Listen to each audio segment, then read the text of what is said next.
네, 수업 시작하겠습니다. 우리 새 교재 나가기로 했죠. 새 교재에 필독 교과서시 다 사왔어요. 네. 자, 펼쳐서 책부터 좀 살펴보도록 합시다.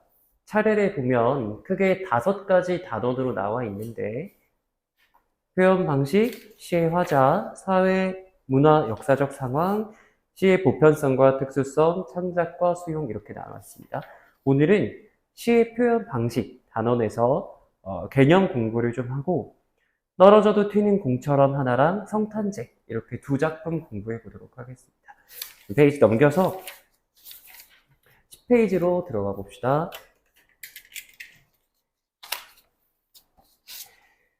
자, 10페이지로 들어오면 시의 개념에 대해서 개념 사전이 좀 나와 있는데요. 같이 일단 읽고 우리 도식화된 그림 보면서 시를 이해하는 시간 갖도록 하겠습니다. 시인이 시를 통해 전달하고자 하는 생각이나 정서를 시상이라고 합니다. 자, 이때 상은 생각하다 상자예요. 시인들은 일정한 규칙과 질서를 가지고 시상을 전개하는데 이때 여러 가지 장치를 사용한답니다. 흔히 사용하는 장치가 운율이나 비유, 상징, 반어 등입니다. 다양한 장치를 사용해서 시인이 형성한 시상은 독자가 시를 읽고 받아들일 때 비로소 완성된다고 할 수 있어요. 우리 여기다가 밑줄을 쳐봅시다. 시인이 형성한 시상은 독자가 시를 읽고 받아들일 때 비로소 완성된다고 할 수 있어요. 자, 무슨 말이냐면 자, 화자가 뭐지? 시인이 자신을 대신해서 시 안에다가 앞세우는 인물이잖아. 가상 인물이잖아. 자, 우리가 생각을 좀 해보자. 시인에게도 시를 쓰게 되는 경험이 있어. 그렇지. 예를 들어서 시인이 창밖을 바라보는데 창밖으로 노을이 지고 있다고 생각을 해보자. 창밖에 바다가 비치고 바다에 노을이 지고 있다고 생각을 해보세요. 이렇게 노을이 막 지고 있습니다. 근데 이 노을이 지는 장면은 그냥 사실 그대로 말을 하면 창밖에 노을이 지는 풍경인 거지. 그냥.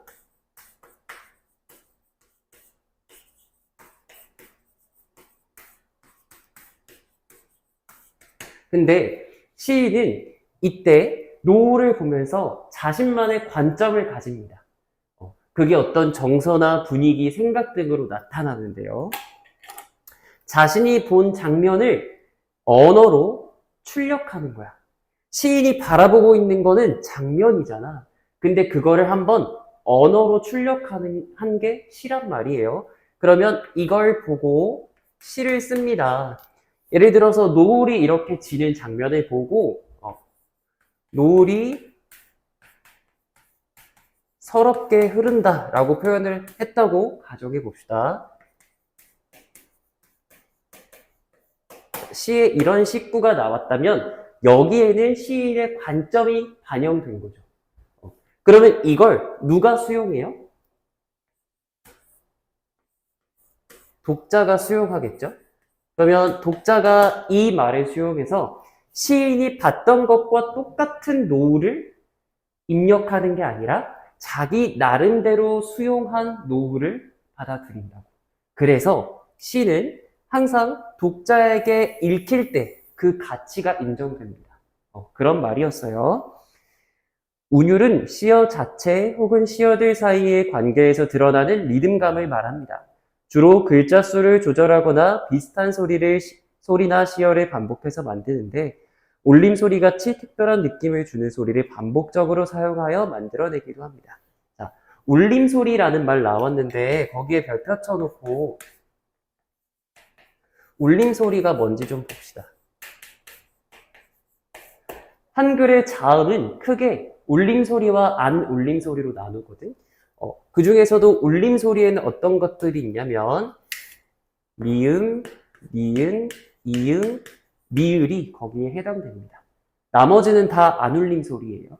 근데 이런 울림 소리들이 예를 들어서 여러 번 반복되어서 나오면 특정한 리듬을 만들어내고 그것을 운율이라고 한다. 그래서 지금 여기서 설명하는 운율이 어떤 것의 반복을 통해서 만들어진다고 하는데 시에 형식적으로 드러나 있는 운율을 외형률이라고 하고요. 반대로 시 안에 들어가 있는 정신적인 리듬을 내재율이라고 하지요. 기억나나요? 여러 번 배웠는데 기억이 안 나면 적어놓고 기억해 두도록 합시다. 비유는 어떤 대상을 그와 유사한 성질을 지닌 다른 것에 견주어 표현하거나 그것과 대체할 만한 말에 나란히 놓아 대상의 의미를 좀 더 구체적으로 표현하는 방법입니다. 라고 나오네요. 자, 우리 내신 대비 때 비유에 대해서 많이 배웠어요. 근데 오늘 비유에 어떤 것들이 있는지 그 종류를 조금 더 여러 가지를 알려드리도록 하겠습니다. 자, 직접 비유한다라고 해서 우리 같이 배웠던 직유법 기억나죠? 원관념의 보조관념을 직접 빗대어서 나타내는 표현이었어요. 우리 시험 범위에 나왔던 엄마 걱정에서도 보면 직유법에 쓰인 표현들이 많이 나왔는데 예를 들어 나는 찬밥처럼 방에 담겨. 이런 표현들 나왔던 거 기억나죠? 네. 이때 이처럼이라고 하는 말이 직유법임을 나타낸다라고 했어요. 기억나요? 네. 그 다음 원관념과 보조관념의 관계를 은폐해서 감춰서 비유하는 방법 은유법이라고 했어요. 은유법의 예시는 가장 대표적으로 나는 내 마음은 호수요. 나는 나룻배. 배웠던 거 기억나죠? 한용운의 시. 나는 나룻배. 원관념이 보조관념이다. 바로 이렇게 말해서 둘 간의 관계, 직유법처럼 처럼이라는 말을 감추고 비유하는 법이 은유법이라고 했습니다. 자, 세 번째는 사람이 아닌 것을 사람처럼 나타내는 의인법이에요. 의인법. 예를 들면 고운 얼굴, 말갛게 씻은 얼굴 고운해야 솟아라.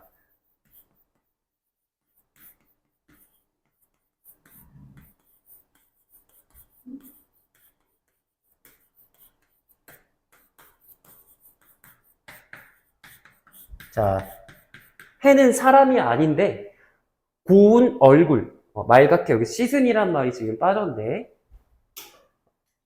씻은 말이라는 말이 빠졌는데 고운 얼굴이라는 말은 사람한테 쓰는 말이잖아. 그렇지.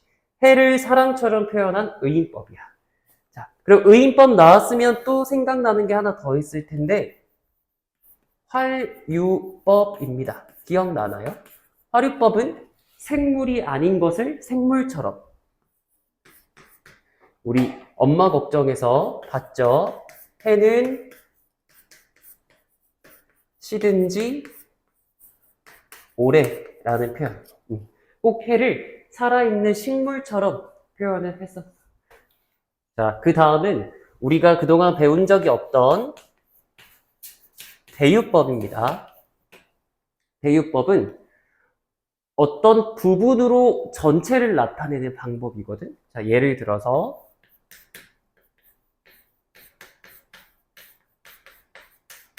빼앗긴 드레도 봄은 오는가? 라는 표현. 자, 일제강점기를 생각해 보세요. 일본에게 조선이 빼앗겼던 건 국토입니다. 근데 국토라는 말 대신 들이라는 말을 가져와서 들은 국토의 부분이잖아. 이렇게 부분이 국토라는 전체를 나타내도록 표현하는 방법이 빗대는 방법이 대유법입니다. 새로운 표현법도 하나 알았죠. 여기까지만 알고 있어도 우리 중학생 친구들은 많이 아는 거니까 필기해두고 부디 외우시기를 바랍니다.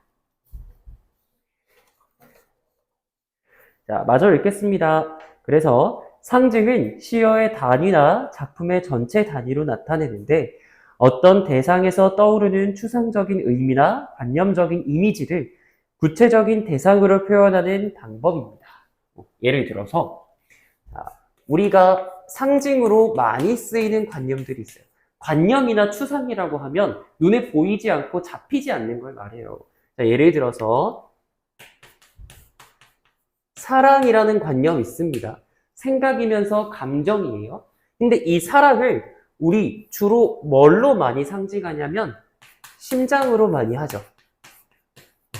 그래서 사랑을 기호화하면 우리 이렇게 이런 모양 그리잖아.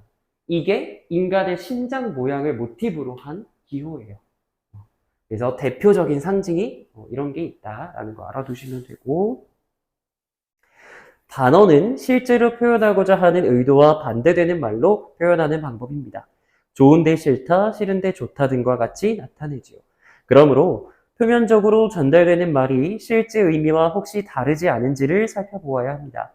이처럼 다양한 방법으로 일정한 질서 속에서 시상을 전개해 나가는 방식이 시의 주제와 의미를 구현하는 중심 원리입니다. 그러므로 시상의 전개 방식을 파악하면서 시를 읽는다면 시를 깊이 있게 감상할 수 있습니다. 라고 글을 마무리하고 있습니다. 그러면 그 옆 페이지에 박목월의 청노루라는 시 같이 보면서 이 청노루라는 시에서는 운율을 통해서 시상을 전개하는 방법에 대해서 우리가 좀 자세히 살펴보도록 할게요. 혹시 지워도 될까요? 지울게요.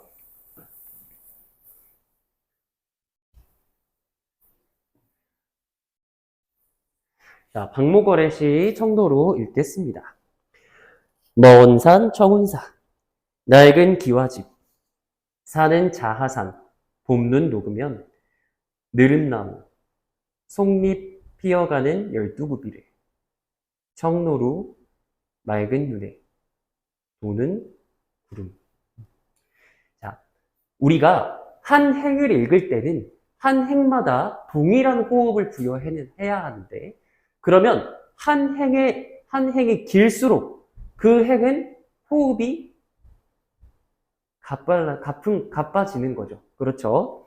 자, 일단 장면부터 보시죠. 이 시의 화자가 바라보고 있는 대상을 차례로 정리해보고 화자의 시선이 어떤 질서 속에서 움직이는지 생각을 해봅시다. 자, 화자가 지금 1년에서 보고 있는 장면은 어떤 장면이야? 먼 산 청운사라고 하죠. 먼 산 청운사 1년에서 보고 있어요. 자, 그 다음에 2년으로 넘어가면서는 어떤 장면 보냐면 자하산을 보고 있어요. 산을 보고 있어요. 청운사도 먼 산이죠. 그 다음 3년은 느릅나무 속잎 피어가는, 자, 3년에서 바라보고 있는 것은 느릅나무입니다. 그리고 4년에서는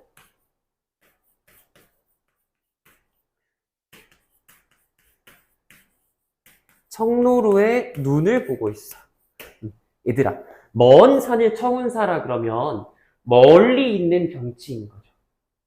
그리고 자하산도 먼 경치지. 근데 느릅나무는 먼 경치야? 좁아졌지.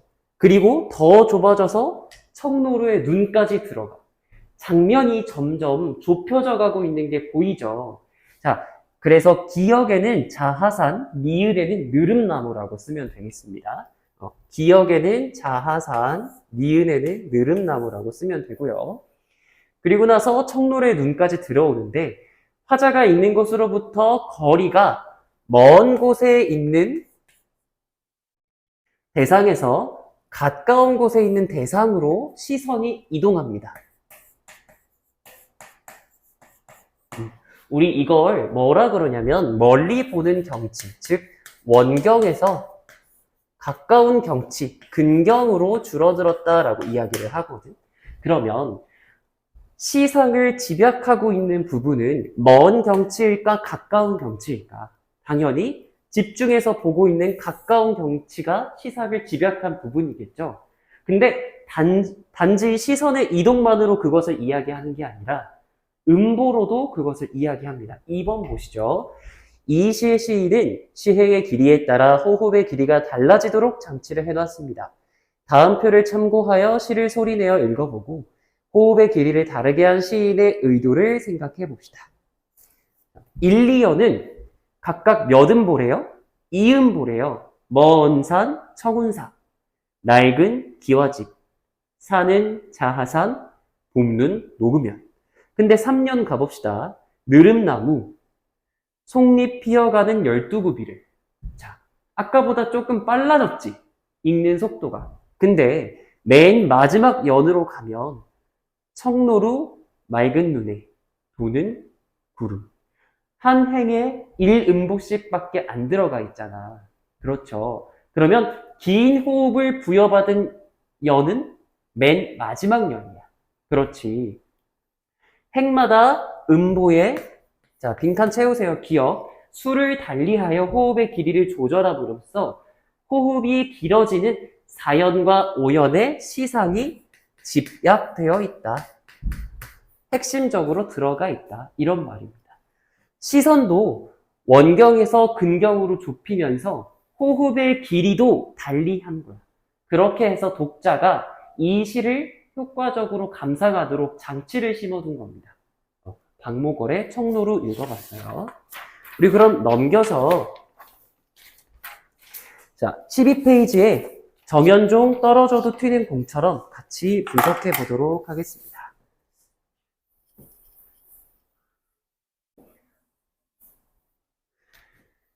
펼쳤나요? 네, 읽겠습니다. 떨어져도 튀는 공처럼 정현종. 그래, 살아봐야지. 너도 나도 공이 되어. 떨어져도 튀는 공이 되어. 살아봐야지. 쓰러지는 법이 없는 둥근 공처럼 탄력의 나라의 왕자처럼. 가볍게 떠올라야지. 곧 움직일 준비가 되어 있는 꼴. 둥근 공이 되어. 옳지, 최선의 꼴. 지금의 네 모습처럼 떨어져도 튀어오르는 공, 쓰러지는 법이 없는 공이 되어 라고 나와 있는데, 자, 감상이 좀 됐나요? 지금 여기서 말하고 싶어 하는 바를 우리가 좀 자세히 살펴보고 시에 쓰인 표현 방식, 그리고 운율을 형성하는 요소까지 알아보도록 하겠습니다. 떨어져도 튀는 공처럼 1년에서 그래, 살아봐야지, 너도 나도 공이 되어. 이렇게 말하고 있어. 그래, 살아봐야지 라고 말하는 건 지금의 상황이 긍정적이 아니라 어떤 부정적인 상황에 처해 있음을 우리가 짐작해 볼 수 있어요. 그렇죠? 부정적 상황. 근데 이런 부정적 상황 속에서도 그래, 살아봐야지 라는 말을 하는 거 보니까 의지적인 태도를 나타내고 있네요. 근데 어떻게 살아봐야 한대? 너도 나도 공이 되어서 살아봐야 한대. 떨어져도 튀는 공이 되어서 살아봐야 한다라고 합니다. 자, 그러면 부정적인 처지에서 떨어져도 튀는 공처럼 살겠다는 건 이런 부정적인 현실에 대한 대응 의지를 나타낸다고 볼 수 있겠어요. 그렇죠? 우리 지금 1년 보고 있어요. 필기해야 되는 부분 필기하세요. 현실에 대한 대응 의지를 나타내고 있어요. 살아봐야지.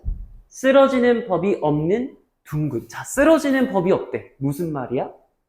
시련에 무너지지 않는다는 말인 거죠.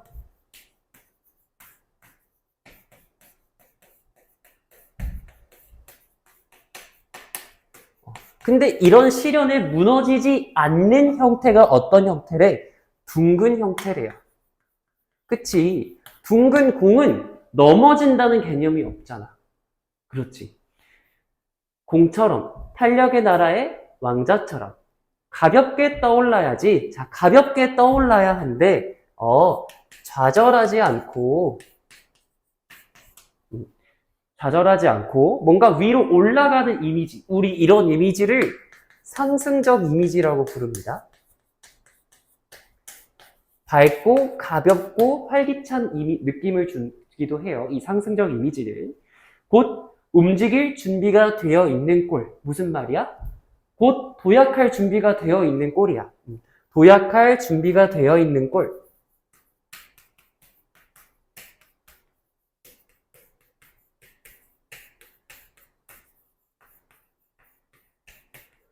근데 이런 꼴이 어떤 꼴이래? 마찬가지로 둥근 꼴이라는 거야. 둥근 공이 되어. 옳지. 최선의 꼴. 그치. 이번에는 이 둥근 모양을 최선의 꼴이라고 또 이야기를 하네. 우리가 인생에서 가져야 하는 가장 최선의 어떤 태도다 라고 이야기를 하고자 하는 겁니다. 지금의 네 모습처럼 떨어져도 튀어오르는 공, 쓰러지는 법이 없는 공이 되어 라고 이야기를 하고 있어요. 자, 그러면 이렇게 나타내기 위해서 쓰인 여러 가지 비유법들, 표현법들 살펴보도록 하겠습니다. 지금 보시면 자, 그래 살아봐야지 라고 나와. 우리 그래에다가 동그라미 쳐볼까? 그래에다가 얘들아 그래는 대답이죠. 부름, 대답, 호응, 감정 등을 감탄사라고 하는데 감탄사를 이렇게 시에서 쓸 때 뭐라고 하냐면 영탄법이라고 해요. 뒤에서 영탄법이 한 번 더 나오거든? 이따 한번 찾아보세요. 그래 살아봐야지 너도 나도 공이 돼요. 떨어져도 튀는 공이 돼요. 자, 1년 전체가 문장의 순서가 좀 뒤바뀐 느낌이 들지 않나요? 그래 살아봐야지 이게 가장 마지막에 나왔어야 하는데 문장 순서를 일부러 바꿨어. 이렇게 쓰는 방법, 강조하는 방법 도치법이라고 했습니다. 살아봐야지 쓰러지는 법이 없는 둥근 공. 자, 처럼이라는 말 나오네. 무슨 표현법? 무슨 비유법? 직유법이라고 했습니다. 직접 비유한다 그래서 직유법이라고 했어요. 가볍게 떠올라야지 곧 움직일 준비가 되어 있는 꼴 둥근 공이 되어. 옳지 얘들아 옳지 이거 무슨 표현법일까? 영탄법입니다. 마찬가지로 영탄법이에요.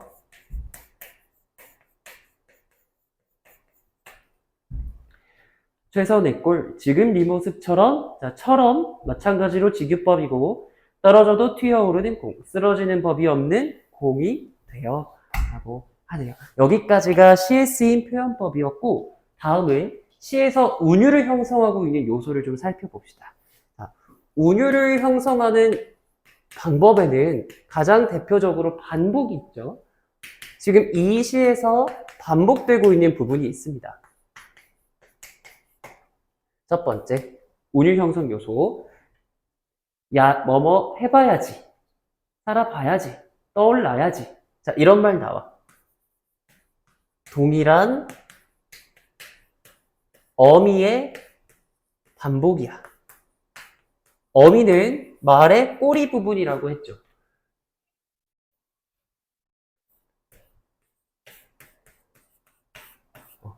그리고 또 반복되는 거 하나. 공이 되어라는 말이 정말 자주 나와요.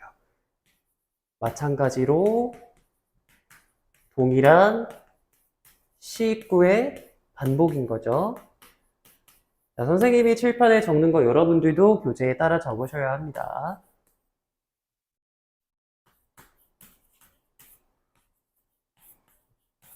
공이 돼요. 이렇게 두 가지 요소가 운율을 형성하고 있습니다.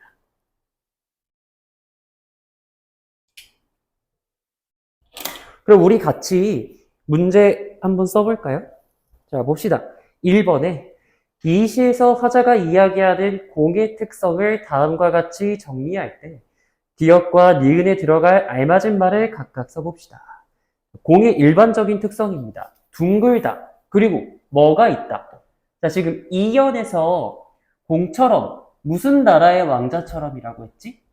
탄력의 나라의 왕자라고 했어요. 자, 니은에는 탄력이라고 적읍시다. 화자가 발견한 공의 특성입니다. 쓰러지는 법이 없고요.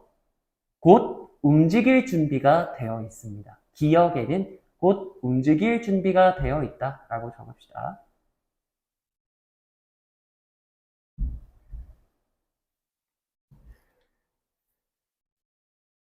2번입니다. 이 시에 쓰인 비유적 표현을 통해 시인이 전달하고자 하는 의미에 대해 생각해 봅시다.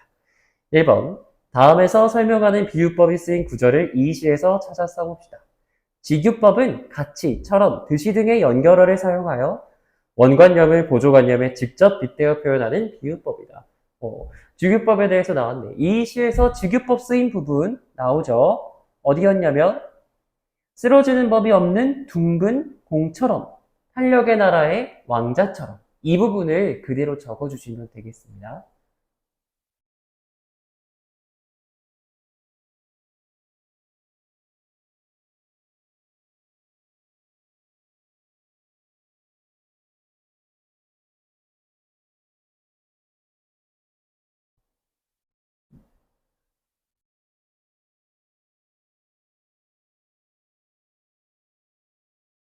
그러면 1번의 구절을 통해서 화자가 본받고 싶어하는 삶의 태도가 무엇일지 이야기를 해봅시다.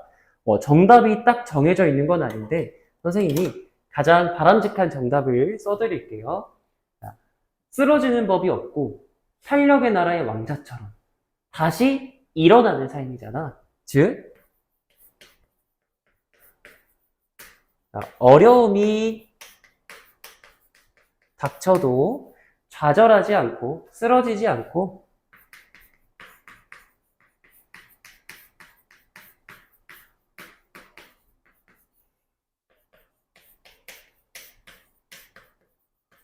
다시 일어나는 삶의 태도인 거죠.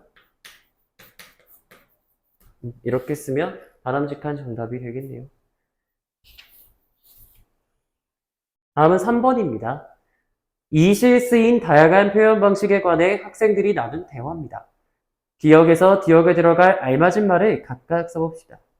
우리, 이 시에는 반복법이 쓰였어. 살아봐야지 공이 되어 쓰러지는 법이 없는 떨어져도 튀는 둥근 공 등을 반복하여 자연스럽게 무엇을 형성했을까?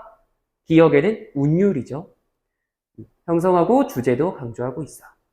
그런데 1년과 2년에 쓰인 살아봐야지는 원래 문장 끝에 와야 하는 서술어인데 앞에 배치됐어. 이것은 의미를 강조하려고 말의 순서에 변화를 주는 도치법이야. 니은에는 살아봐야지 라고 적으면 되겠네요. 대한. 그리고 표현 방법으로 이것을 사용한 것도 눈에 띄어. 그래라는 감탄사를 사용하여 화자의 삶에 대한 의지를 드러내고 옳지라는 감탄사를 사용하여 대상에 대한 화자의 긍정적인 인식을 드러내고 있어. 자, 무슨 강조법? 영탄법이라고 했어요. 디귿에는 영탄법이라고 적어주십시오. 자, 이 교재 문제풀이 어떻게 해야 하는지 감이 좀 잡히시죠? 자, 그럼 넘겨서 바로 다음 작품 가봅시다.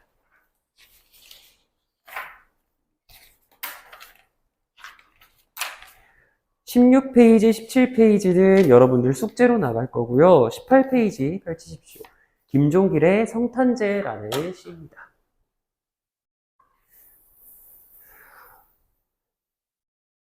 우리 내신 대비 문제 풀 때 지문에 많이 등장했던 시예요. 이 성탄제는 정말 여러 가지 표현법을 묻기 위해서 시험에서 자주 출제되는 작품입니다. 그래서 여러분들이 이 시를 좀 꼼꼼히 분석해서 알고 있으면 성적에도 도움이 되리라고 생각을 합니다. 성탄제 읽겠습니다. 어두운 방 안엔 빨간 숯불이 피고 외로이 늙으신 할머니가 애처로이 잦아드는 어린 목숨을 지키고 계셨다. 이윽고 눈을 아버지가 약을 가지고 돌아오셨다. 아버지가 눈을 헤치고 따오신 그 붉은 산수유 열매. 나는 한 마리 어린 짐승. 젊은 아버지의 서늘한 옷자락에 열로 상기한 포를 말없이 부비는 것이었다. 이따금 뒷문을 눈이 치고 있었다. 그날 밤이 어쩌면 성탄제의 밤이었을지도 모른다. 어느새 나도 그때의 아버지만큼 나이를 먹었다. 옛것이라고는 찾아볼 길 없는 성탄제에 가까운 도시에는 이제 반가운 그 옛날의 것이 내리는데 서러운 30살 나의 이마에 불현듯 아버지의 서늘한 옷자락을 느끼는 것은 눈 속에 따오신 산수유 붉은 알알이 아직도 내 혈액 속에 녹아 흐르는 까닭일까? 라는 시였네요. 내용부터 분석 들어가시죠. 자, 어두운 방 안에 빨간 숯불이 피고 있는 상황입니다. 외로이 늙으신 할머니가 애처로이 자자들은 자, 어린 목숨을 지키고 계셨다라고 얘기를 하네요. 자, 지금 시를 전체 다 읽어보니까 여기서 할머니가 지키고 있는 어린 목숨이라는 거 누구를 지칭하는 말이야? 과거의 화자를 지칭하는 말이지. 과거의 화자. 근데 애처로이 자자든데 굉장히 아파서 죽을 고비를 넘기고 있었나 봐. 이윽고 눈 속을 아버지가 약을 가지고 돌아오셨다. 아버지가 눈 속을 헤치고 약을 가지고 돌아오셨대. 눈은 그러면 아버지가 약을 구해오는데 방해가 되는 어떤 고난과 시련이 되겠고요. 여기서 말하는 약은 뒤를 읽어봐서 알죠? 산수유 열매입니다.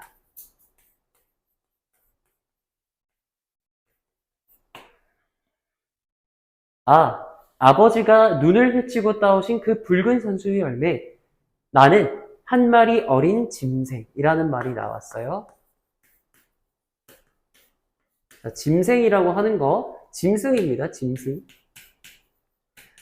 어린 시절에 자기 자신을 한 마리의 어린 짐승이라고 표현한 거예요. 젊은 아버지의 서늘한 옷자락에 눈 속을 헤치고 약을 따왔으니까 아버지의 옷이 굉장히 차가웠겠지. 그 차가운 옷자락에 열로 상기한, 열이 나서 뜨거워진 볼을 말없이 부볐던 기억이 있대요. 그때 이따금씩 뒷문을 내리는 눈이 탁탁 치고 있었어요. 그날 밤이 어쩌면 성탄제의 밤이었을지도 모른다라고 이야기를 하네요. 얘들아, 성탄제가 뭐야? 크리스마스죠? 자, 갑자기 아버지가 나를 위해서 약을 가져왔던 그때의 밤을 성탄제의 밤이라고 이야기를 해. 아버지의 일과 성탄제를 함께 엮음으로써 얻을 수 있는 효과는 이러한 아버지의 사랑을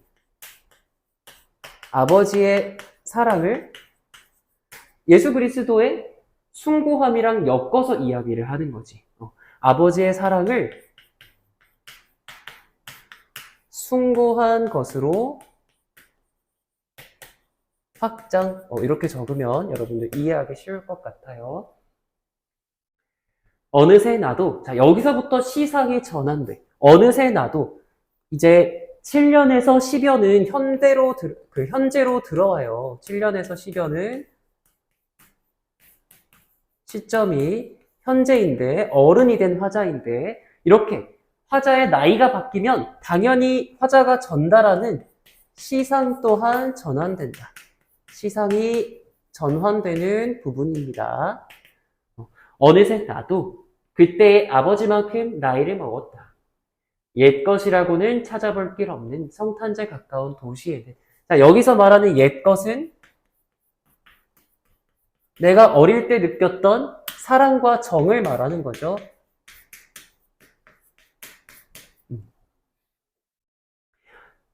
이제 반가운 그 옛날의 것이 내리는데, 자, 그 옛날의 것은 뭘 말할까?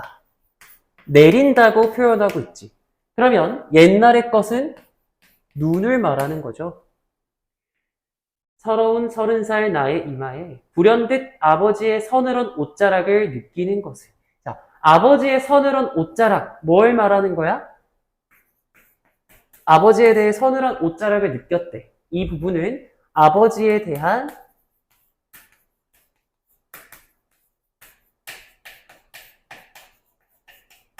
애틋함, 그리고 그리움을 느끼고 있다라고 이야기하는 부분인 거죠. 아직도 내 혈액 속에 느끼는 것은 눈 속에 따오신 산수유 붉은 알알이, 산수유 붉은 알알이 아버지가 나에게 보여준 사랑과 희생입니다. 근데 그런 사랑과 희생이 아직도 내 혈액 속에 녹아 흐르는 까닭일까?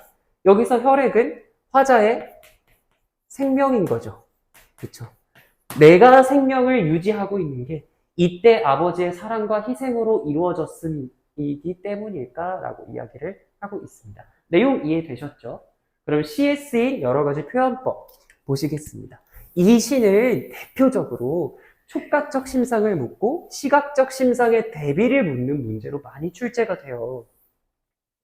자, 그러면 이 시가 시각적인 색깔을 아주 잘 이용한 시인데 살펴보시죠. 어두운 방 안에 빨간 숯불이 핀데, 얘들아, 어두운 방이랑 빨간 숯불, 이거 색깔이 대비되죠. 이 두 시어 연결 지어서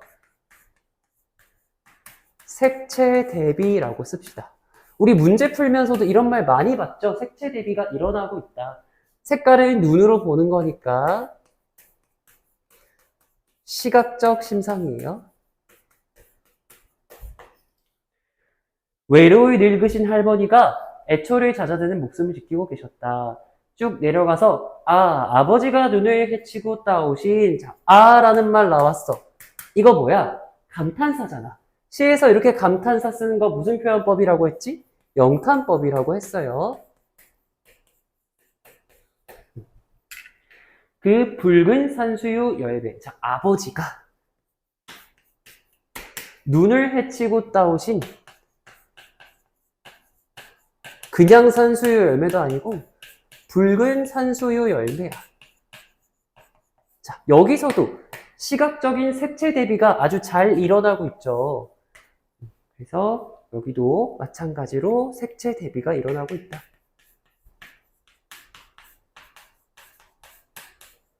그리고 색채 대비는 시각적 심상이고. 자, 그러면 눈과 붉은 산수유 열매를 대비시켜서 눈을 강조하고 싶은 거야? 붉은 산수유 열매를 강조하고 싶은 거야? 붉은 산수유 열매를 강조하고 싶은 거지. 왜? 이 붉은 산수유 열매는 아버지가 나에게 보여준 사랑이니까 그것을 강조하고자 하는 의도가 드러나고 있습니다. 나는 한 마리 어린 짐승, 젊은 아버지의 서늘한 옷자락, 여기다가 밑줄 치시고 서늘한 옷자락, 옷자락에 열로 상기한 볼.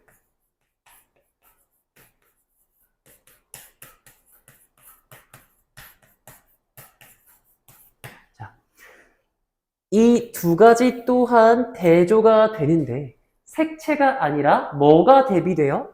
서늘하다랑 열. 촉각적 심상의 대비가 일어나죠. 이해되나요? 촉각적 심상 대비. 자, 그러면 이 부분에서 강조하고자 하는 건 열이 나던 나야 아니면 눈속을 헤치고 산수유 열매를 따오신 아버지의 서늘한 옷자락이야. 서늘한 옷자락이지. 왜? 마찬가지로 이 서늘한 옷자락이 아버지가 내게 보여준 사랑을 의미하니까. 지금 심상 대비를 통해서 강조하고 있는 거 보이시죠? 쭉 내려가서 여기까지 보면 되겠네요. 지금 CS인 표현법들, 영탄법, 시각적 심상의 대비, 촉각적 심상의 대비 이렇게 알아봤습니다. 이 세 가지가 이 시를 예로 들어서 문제에서 많이 출제되는 부분이니까 꼭 알아두시고, 그럼 마찬가지로 같이 문제 한번 풀어보시죠. 자, 1번으로 가봅시다. 화자의 상황을 과거와 현재로 나누어 정리하면서 이 시의 내용을 이해해 봅시다. 과거, 언제, 어릴 적 눈 내리는 밤, 어디서? 산골에서 무엇을 했나? 자, 과거의 화자가 심한 병을 앓고 있었죠. 자, 병이라고 적읍시다. 심한 병을 앓고 있어요. 근데 무엇을 따오신 아버지의 옷자락에 볼을 비볐어? 산수유 열매.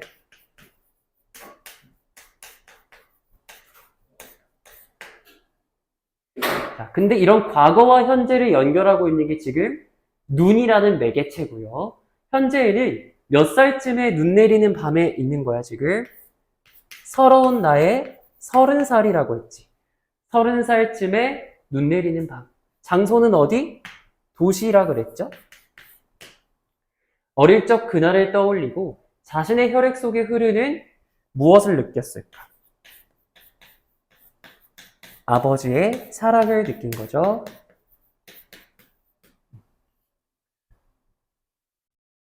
2번 볼게요. 이 시는 감각적인 시어들을 대비하여 주제를 효과적으로 전달하고 있습니다. 자, 감각적인 시어 뭐야? 이거 색칠 대비되고 촉각적 심상 대비된 이거 말하는 거야. 시각적 심상의 대비입니다. 흰색의 눈과 붉은색의 무엇이 대비됐을까? 산수유 열매죠.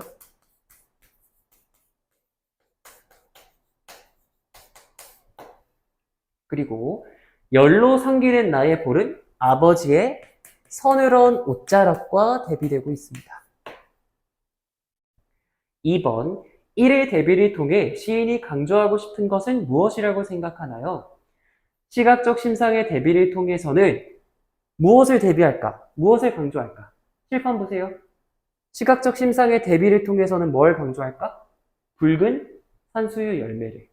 촉각적 심상의 대비를 통해서는 아버지의 서늘한 옷자락. 정답 이렇게 적으면 되겠죠? 그러면 2번에서 파악한 것들이 상징하는 것이 무엇인지 아버지와 관련지어 써봅시다.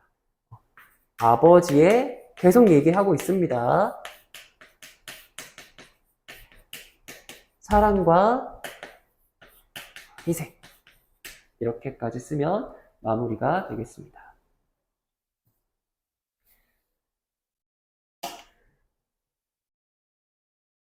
자, 오늘 보기로 했던 작품 2가지 선생님이 해설 모두 마쳤습니다. 얘들아 안녕? 안녕하세요. 네, 얘들아 우리 오늘 뭐 배울 거죠? 비만세요. 비만세에 대해서 배울 건데 우리 쌤이랑 이번에는 이 수업이 끝나면은 논술문 하나를 작성할 거야. 뭐에 대해 작성할 거냐면 이거 한번 읽어볼까?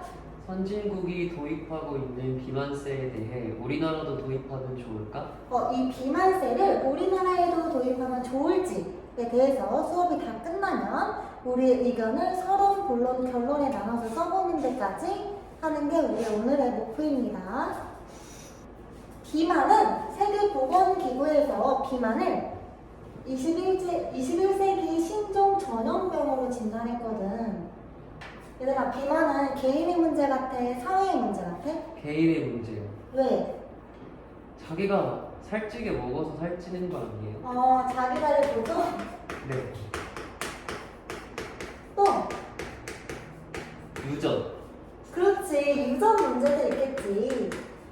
자, 일단 비만은 자기관리 부족이나 유전 또는 의지 부족, 우리 식습관의 문제도 하나의 원인이 될 수 있겠죠. 그런데 이 비만이 국가 문제라고 보는 입장이 등장하기 시작했어.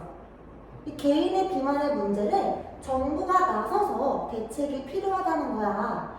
자, 우리 비만이 우울증으로도 이어질 수 있다는 거 알아? 네. 왜지? 우울증에 걸려서 먹는 약 중에 응. 살이 찌게 만드는 약도 있다고 들었어요. 결국은 비만이 우울증을 유발하기도 하고 그 우울증을 치료하기 위해서 먹는 약이 또다시 비만의 원인이 되는 그런 순환이 이루어질 수가 있죠. 그리고 이제 국가 입장에서는 국민이 건강해야 우리 국가를 위해서 노동을 해주잖아. 네. 근데 건강하지 못한 국민이 늘어나면 국가의 생산성이 떨어지고요. 또 국가의 경쟁력이 약화될 수 있다고 해요. 그리고 얘들아, 그 사실 알아? 비만으로 입원한 환자가 정상 체중의 환자보다 입원 일수가 180%가 넘는데. 이 비만이네. 내가 적어볼까? 평균 입원 일수가 정상인보다 180%가 넘는다고 해요. 자, 입원을 오래 하면 국가에서 지원하는 의료보험금도 더 늘어나겠죠. 네. 결국 이러한 영향이 어디까지 영향을 미치냐면요. 우리가 사회적 비용이라고 하죠. 보이려나 모르겠네. 결국 사회적 비용의 증가에 영향을 미친다. 이 단지 한 개인의 비만의 문제가 국가의 문제로도 커지고 있다는 게 요즘 상황입니다. 저거 적어요? 네, 적어주세요. 네. 근데 얘들아 우리 2, 3년 전에 우리 2, 3년 전에 큰 사건이 하나 있었지. 무슨 세컨에 있었지? 2, 3년 전에 네. 2, 3년 전에 엄청 큰 사건이 하나 있었죠. 뭐가 있었을까? 코로나요. 코로나가 있었죠. 네.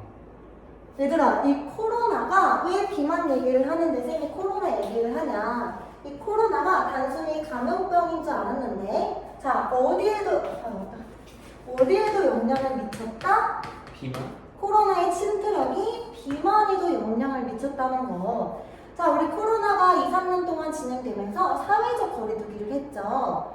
사회적 거리두기를 하다 보니까 사람들의 외부 활동이 제한이 됐고요. 그러다 보니 신체 활동이 감소했어요.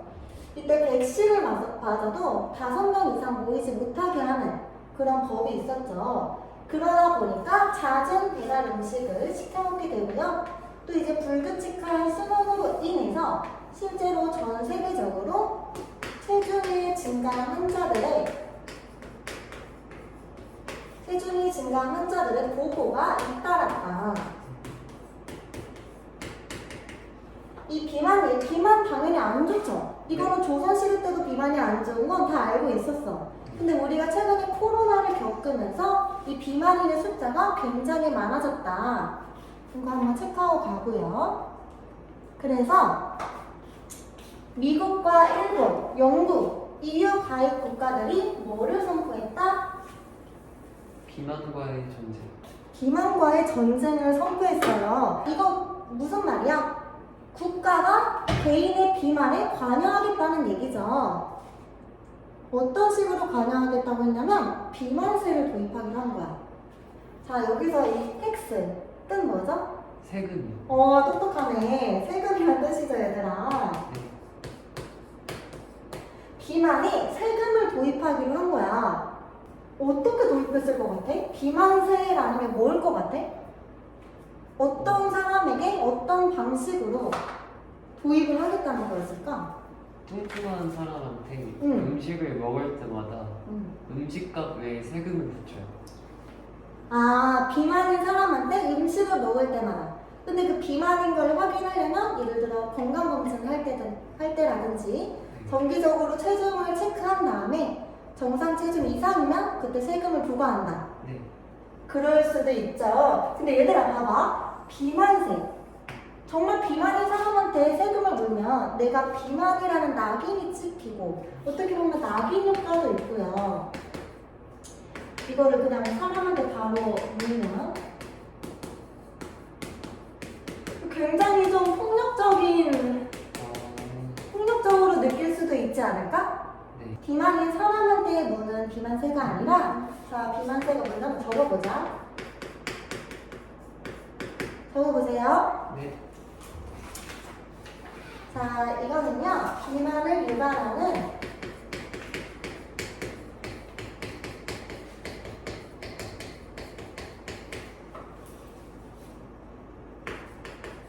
제품에 부과하는 세금입니다. 사람한테 붙이는 게 아니라 제품에 부과하는 세금이다. 어떤 제품이 있을까? 살 많이 찌는 음식. 살 많이 찌는 음식, 과자, 탄산음료, 인스턴트. 그치? 패스트푸드, 같은 말이죠.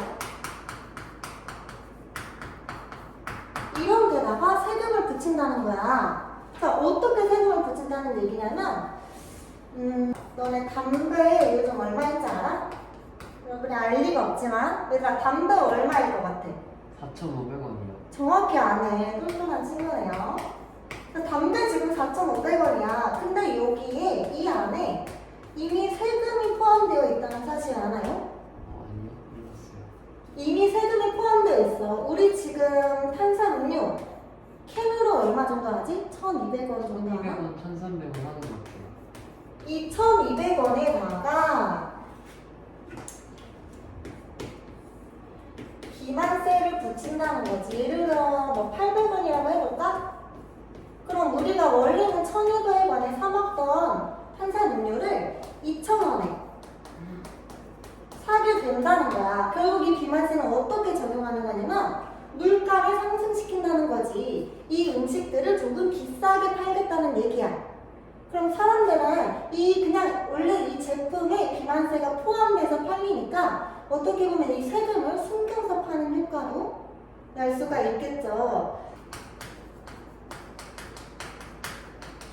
물가를 상승시키겠다는 얘기죠, 지금. 이런 식으로 파는 세금을 뭐라고 하냐면요. 우리가 어떻게 알아요?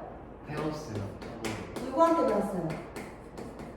저번에 국어 시간에 배웠어요. 오, 간접세라고 해요. 자, 담배도 지금 4,500원인 이유가 여기에 간접세가 포함되어 있다는 거. 우리가 이거를 지금 우리나라에 도입하는 거에 대해서 자기 의견을 적어볼 거잖아. 네. 그럼 여기서 생각해 봐야 될 게 있어. 그래, 이거 1번, 2번 다 적어볼까? 이거 공책에 적어보세요. 일단 첫 번째, 비만세를 물게 되면 어느 계층이 가장 많이 부담하게 될 것 같아? 취약계층. 아, 그렇게 바로 말하면 안 돼. 아. 부유층이라고 말해서. 얘들아, 어느 계층이 가장 많이 물게 될 것 같아? 잘 사는 사람들이요. 왜? 부유층이라고 생각하는 거야? 네, 음식 많이 사 먹잖아요. 많이 사 먹고 많이 사 먹을 수 있는 재력도 가지고 있으니까 부유층이라고 생각할 수 있겠죠. 근데 얘들아, 우리에겐 뭐가 있지? 이 비만세 지금 실제로 선진국에서 시행되고 있다고 했죠. 우리에게는 선례가 있고요. 통계적 자료가 있죠. 근데 통계를 확인해 보니까 실제로 부유층이 아니라 어디서 가장 많이 비만세를 부담하게 됐냐고 하면은 저소득층에서. 왜요? 저소득층에서 비만세를 가장 많이 부담하게 됐대. 그 이유가 뭐냐면 일단 우리 패스트푸드의 장점이 뭐지? 빨리 나와요. 빨리 나오고 싸요. 값이 저렴하죠. 네. 저렴한 가격 때문에 실제로 소비를 많이 하는 계층이 저소득층이라고 하는 거야. 근데 이 저소득층 사람들은 패스트푸드가 가격은 저렴하지만 영양분이 불균형하죠. 네. 선생님 글씨 잘 안 보여요. 다른 색, 하얀색 글씨, 하얀색 위에 써서 잘 안 보여요. 보이나요? 잘 보여요.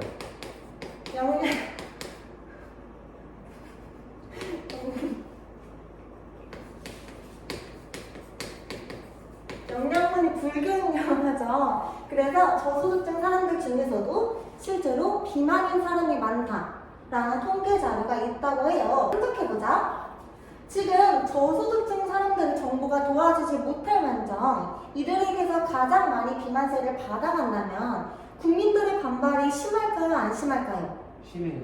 그러면 우리가 어떻게 해결하면 좋을까? 정부가 이 걷어들인 비만세를 투명하게 공개하고 우리가 이렇게 좋은 곳에 섰습니다 라고 말한다면 사람들도 인정해주지 않을까? 네. 그치? 그러면 정부가 어디에 이 비만세를 사용하면 좋을까? 저소득층 국민에게 건강한 음식을 지원해줘요. 오, 좋아. 이 받아들인 비만세 중에 일부를 얘들아 적고 있지? 저소득층을 위한 뭐 의료 비용이나 의료비나 지원금으로 사용한다면 사람들도 괜찮다 생각하겠죠. 또 하나가 더 있어. 이런 패스트푸드를 우리가 해외에서 많이 들여왔죠. 네. 우리 햄버거 외국 기업 몇 개 말해볼까? 맥도날드, 맥도날드가 있고 버거킹, 버거킹, KFC. KFC 이런 식으로 있겠죠. 네. 자, 그래서 이 비만세를 걷어가지고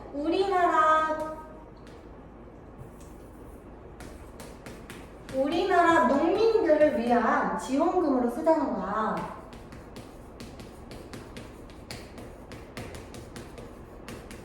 이 농민한테 지원을 해가지고 이 농민들이 우리나라의 먹거리로 건강한 음식을 만드는데 투자를 하자는 거지. 건강한, 얘들아 적어봐. 네. 음식 개발에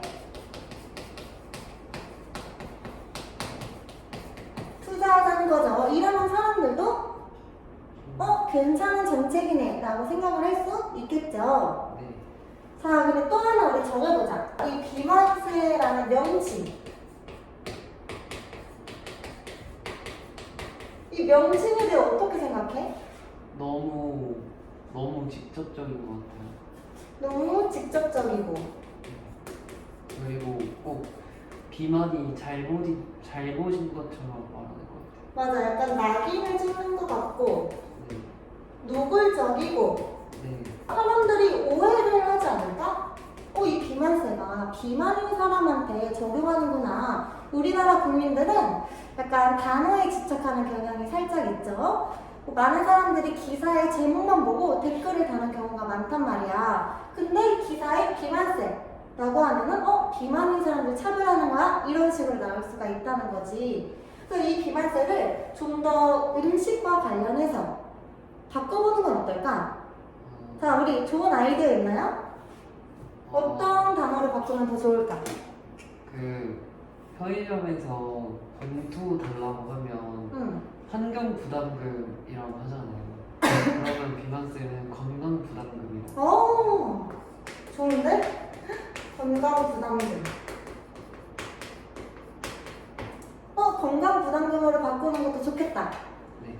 그래서 실제로 외국에서는 비만세를 이렇게 부른다고 했잖아요. 네, 맞습니다. 외국에서는 이 단어에 반감을 가져서 어떻게 바꿨냐면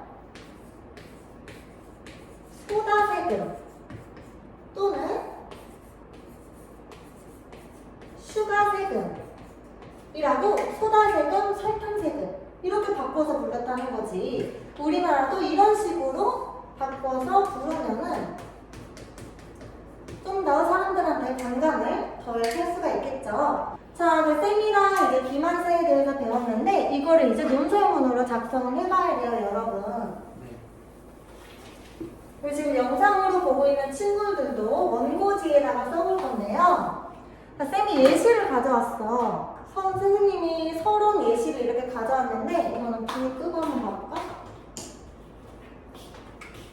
자, 서론을 길게 쓸 필요가 없어요. 서론은 내가 이제부터 무슨 글을 쓸지 잘 보이시나요? 그게 훨씬 잘 보여요. 예고편을 쓴다고 생각하면 돼. 자, 한번 읽어볼까?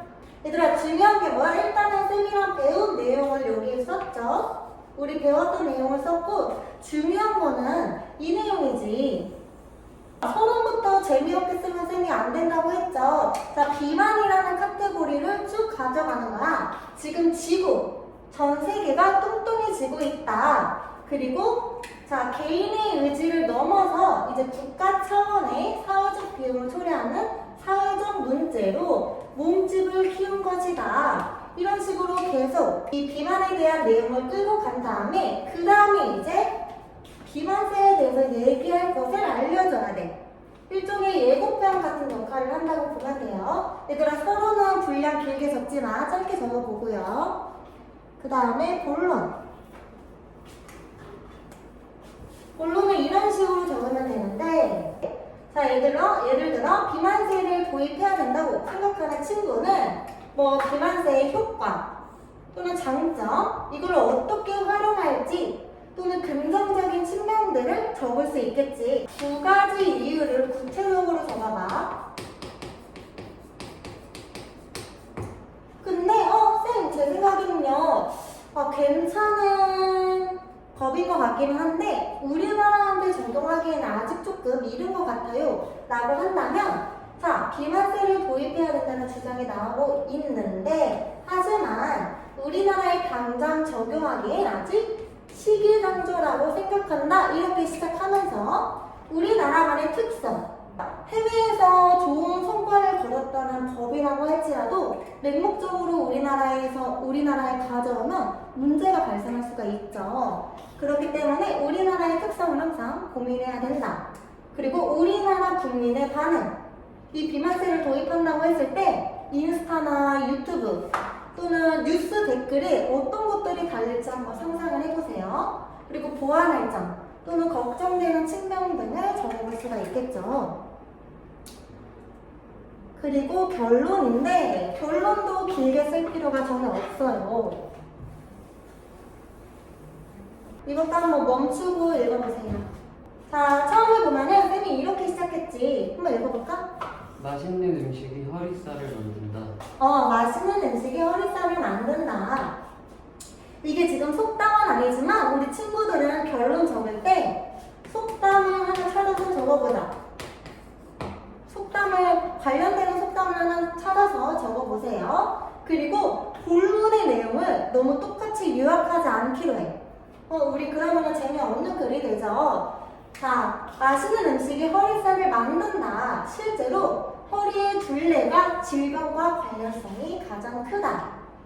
자, 국가가 나서서 맛있는 음식에 세금을 부여함으로써 국민을 도와줄 수 있고요. 이 비만세를 억울한 것이 아닌 도움을 주는 건강 헬퍼로 생각해보자 라고 하면서 지금 인식의 전환까지 꾀하고 있죠.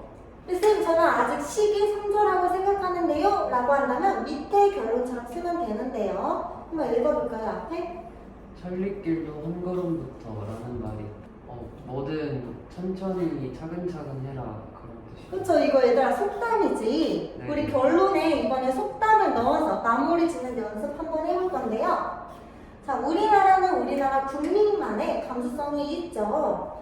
자, 우리나라에 맞춰서 연구하고 시행착오를 겪으면서 자, 국민들에게 설득력 있게 전달할 방안을 모색하는 게 우리의 첫걸음이 될 것이다. 이런 식으로 마무리해보는 거야. 기억해야 될 거. 서론과 결론은 짧게. 이거 다 쓰고 쌤한테 검사 받는 것까지 숙제 마무리예요. 선생님 그러면 본론은 얼마큼 써요? 1대 3대 1 정도로 적는 돼요. 본론에서 중요한 거. 얘들아, 쌤이 가르쳐준 내용을 정리하면서 적는 게 논술문이 아니죠. 우리 여러분만의 본론에서는 자신만의 뭐를 적어라? 생각.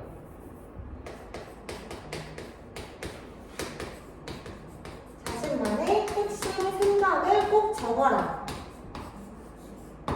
오케이? 네. 여러분들의 생각을 자유롭게 적으면 돼. 네. 네, 여기까지 하겠습니다. 고생하셨습니다.